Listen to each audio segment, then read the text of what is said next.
If four identical charged particles of charge q kept at vertices of regular pentagon, then force acting on minus q kept at center of pentagon, r is the distance of vertex from center of polygon. चार आपके पास pentagon पे उनकी vertices पे q charge रखे हैं, centre से r distance है ये सारी, और सेंटर पे आप एक माइनस q चार्ज रखोगे, इस पे फोर्स निकालना है.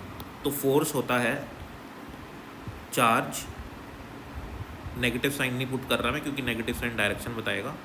तो फोर्स q इंटू ई, मतलब अल्टीमेटली मेरे को ई निकालनी है, यहाँ पे इलेक्ट्रिक फील्ड निकालनी है. इन चार चार्जेस की वजह से मुझे यहाँ पे इलेक्ट्रिक फील्ड निकालनी है. तो देखो क्या करता हूँ मैं.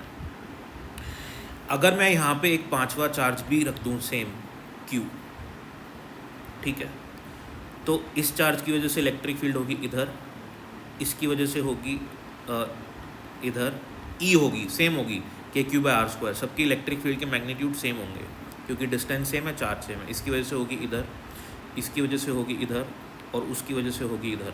अब आपको क्या दिख रहा है, पांच वेक्टर्स दिख रहे हैं आपको, 1 2 3 4 और 5, और पांचों के बीच में जो एंगल बन रहे हैं वो 72 डिग्रीज़ का बनेगा क्योंकि टोटल 360 है. 360 को 5 से डिवाइड करेंगे तो हर वेक्टर के बीच में कितना कितना एंगल बन रहा है, 72 डिग्री इक्वल एंगल. तो ऐसे अगर आपको वेक्टर्स दिख जाएं जिनके मैग्नीट्यूड सेम हो, जिनके मैग्नीट्यूड क्या हो, सेम हो, और उनके बीच में क्या हो, सेम एंगल बन रहा हो, तो ऐसे वेक्टर्स को कहते हैं हम साइक्लिक वेक्टर, और उनका वेक्टर सम होता है 0. तो इनका रिजल्टेंट हो जाएगा 0. लेकिन क्योंकि यहाँ पे तो चार्ज रखा ही नहीं हुआ, चार्ज सिर्फ 4 जगह पे रखा हुआ है, 4 वर्टिसेस पे रखा है, तो इसकी वजह से इलेक्ट्रिक फील्ड आएगी इधर, इसकी वजह से इलेक्ट्रिक फील्ड आएगी इधर, इसकी वजह से इलेक्ट्रिक फील्ड आएगी इधर, और उसकी वजह से इलेक्ट्रिक फील्ड आएगी उधर. बात आई समझ में. तो अगर मैं देखूँ ये सेट, इन दोनों के बीच में same angle, same electric field, same angle, same electric field, same angle और सेम इलेक्ट्रिक फील्ड, लेकिन ये वाला वेक्टर और ये वाला वेक्टर, इनके बीच में एंगल वो नहीं बन रहा जो बाकी सबके बीच में बन रहा है. तो कमी कहाँ रह रही है. अगर यहाँ पे वो वाला चार्ज आ जाए तो वो वाला चार्ज की इलेक्ट्रिक फील्ड होगी इधर, और वो इन सभी की इलेक्ट्रिक फील्ड को कैंसिल करेगा और नेट 0 बनेगा. सही बात है ना. तो उसकी वजह से इन सब की इलेक्ट्रिक फील्ड 0 नहीं हो पा रही. तो वो एक जिसकी इलेक्ट्रिक फील्ड कितनी होगी, KQ/R², जो नहीं है, उसकी वजह से नेट इलेक्ट्रिक फील्ड 0 नहीं हो रही. तो यहाँ पे इलेक्ट्रिक फील्ड है कितनी, KQ/R² है ना.